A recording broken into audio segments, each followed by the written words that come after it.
Raj, thank you.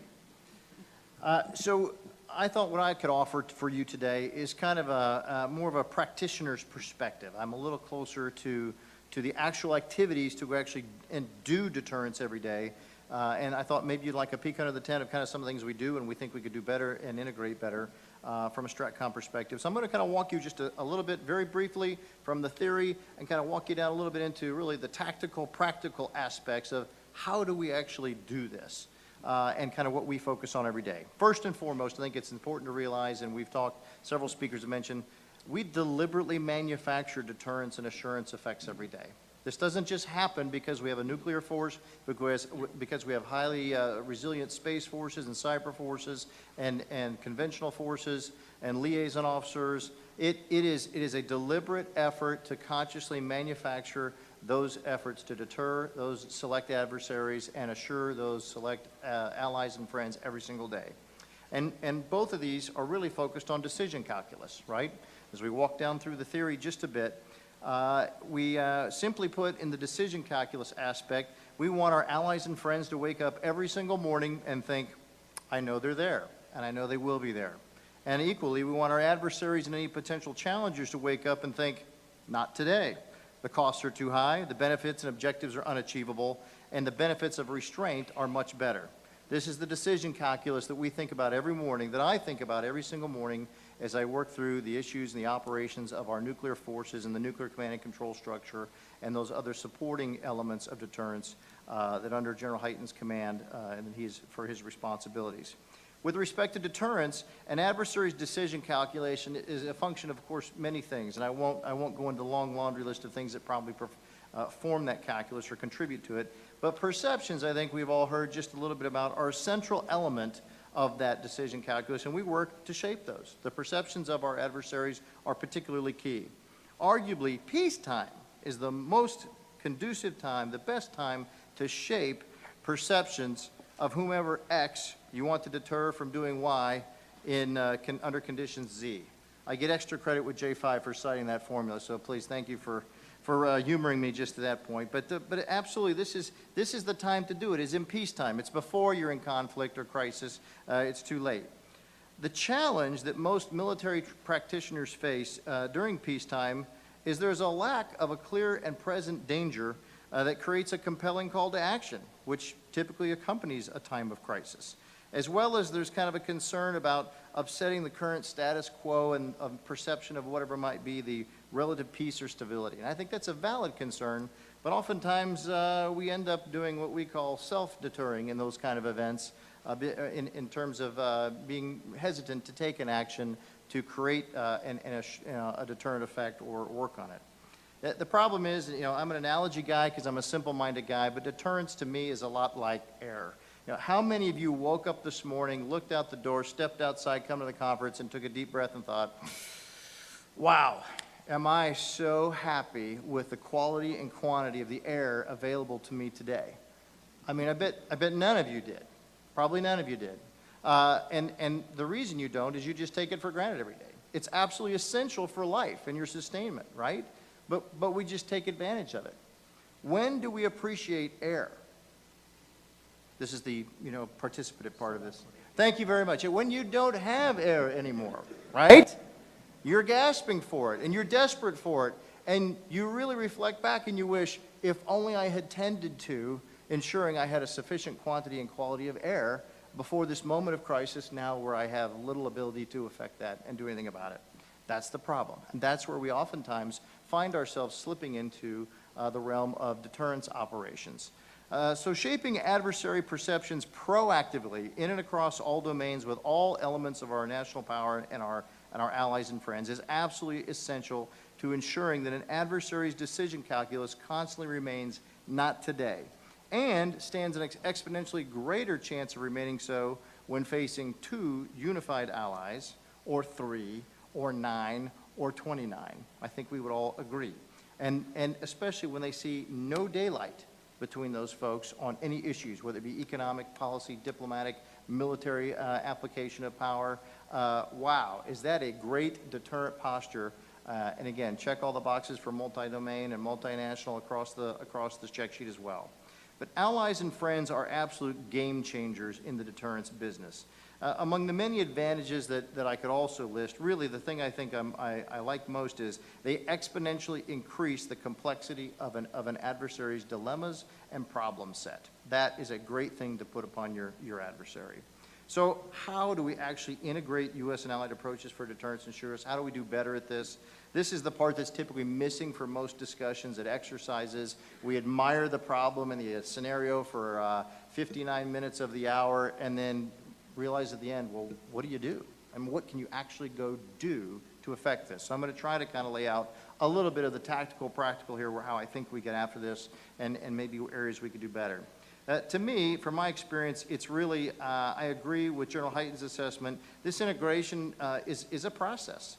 And it's a process about really, to me, mastering the fundamentals in order to have a consistent battle rhythm that's visible every day to adversaries. It's a consistent tone on the line, if you will, that they know is always there from all their allies and friends. It's a constant reminder of our capability, of our readiness, and our will and our resolve and our solidarity together. It's got to be there and present every day. We must manufacture that deliberately every single day together. This constant level of effort, operations, activities, and exercises and mission rehearsals creates a very visible, understandable, predictable baseline of messaging, signaling, such that any adjustment in the timing or tempo or the intensity of those activities and operations, pre-crisis or as you're getting into crisis, is easily detectable and understandable to those that we desire to message. And especially so when we accompany them and couple them with great messaging from our class act diplomatic corps and others, and our political elected leaders, and you name it, with those type of messaging to complement the actions they see is actually very powerful across all the elements of our national power.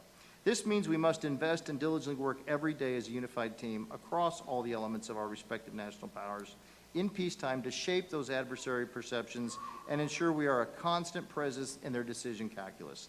Time is simply not afforded in crisis to establish the required processes, operations, relationships, and all, that the adversaries already conducted the cost-benefit analysis with pre-existing perceptions and acted. There just isn't time. It's a fait accompli at that point, and you're behind the power curve if you're trying to shape perceptions of your adversary once you've gotten that far. So how do we do this? Well, first and foremost, I think General Hyten laid out a very good description this morning of what we provide as U.S. STRATCOM in terms of ready weapons and ready warriors. That's obviously, I won't go through the whole list of capabilities, but that is an absolute essential requirement from all the allies involved to include whatever your weapon system might be. If it's an investment weapon system, if you're a policy, if you carry a diplomatic pen or messaging, all those I consider weapon systems that couple together and bring to bear a readiness of those elements of national power for the benefit of deterrence. Many joint and combined operations, exercises, tests, demonstrations of capability, and common equipment. We do a lot of bomber assurance and deterrence missions, as you know, to demonstrate our power projection capability and integration and solidarity with allied air forces in the regions. We'll put bombers forward into PACOM, and then Indo-PACOM will use them very effectively in a robust program to integrate with Japanese Defense Force fighters and work on their ranges, as well as the Rock fighters and other aircraft, and work together to create an assurance for those allied friends and forces there, as well as a deterrent effect for those in the region that we want to show our presence and the solidarity in the region that we have with those allies. Also, the UK hosts bomber assurance and deterrence deployments, and we push out of there into the EUCOM theater, the AFRICOM theater. We put bombers into CENTCOM and use them regionally there, and they're also a constant presence as well. And also CONUS to CONUS, where we fly round-trip bombers, typically B-2s, all the way from Whiteman all the way over to the peninsula, Korean Peninsula, conduct operations with the forces I just talked about in the region and back out, or to EUCOM in the same manner with our European allies and partners. So very good, robust program with bomber deterrence and assurance and deterrence missions, as well as operating common weapon systems. This is a great help. Many people forget we have a common submarine ballistic missile system with the UK, our Trident weapon system. That's a great integration aspect of our operations and our deterrent operations.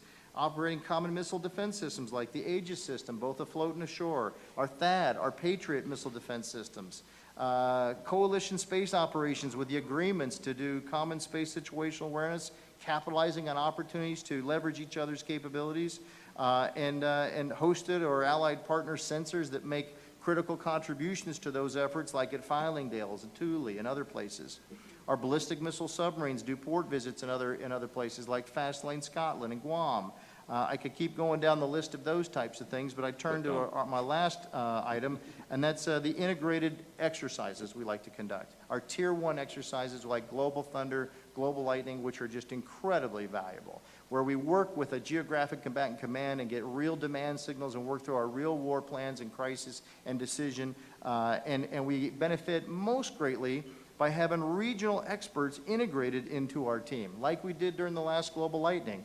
I was fortunate enough to work many graveyard shifts with Colonel Kazaa, whose call sign is Volcano. That means volcano. Colonel Naoki sat with us during many hours in the wee hours on VTCs with PACOM, and in that time, he educated me much on the things that I was missing in my perceptions of the region, the perception of the threat, the assessment of what might work.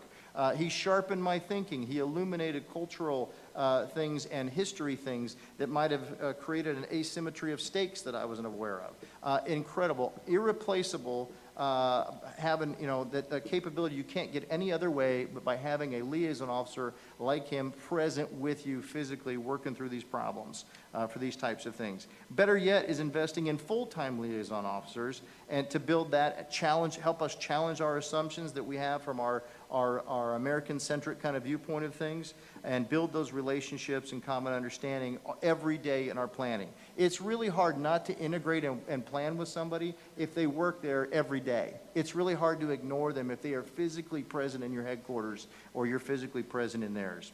We've done a great job. Yes, sir. Wrapping it up right here. We've done a great job. We have got a liaison officer from every country represented on this panel, which I think is just amazing. So that's just a sampling of what we do. There's nothing cosmic in that, but overall, this is really, in sum, it's just we are open to ideas of how to integrate better, but we have integrated significantly. I don't think we take credit for that a lot, but it's a process, I think, that we just continue to master the fundamentals and work together on these types of things and commit to those, especially with our game-changing allies. That's going to be the most effective way to do that.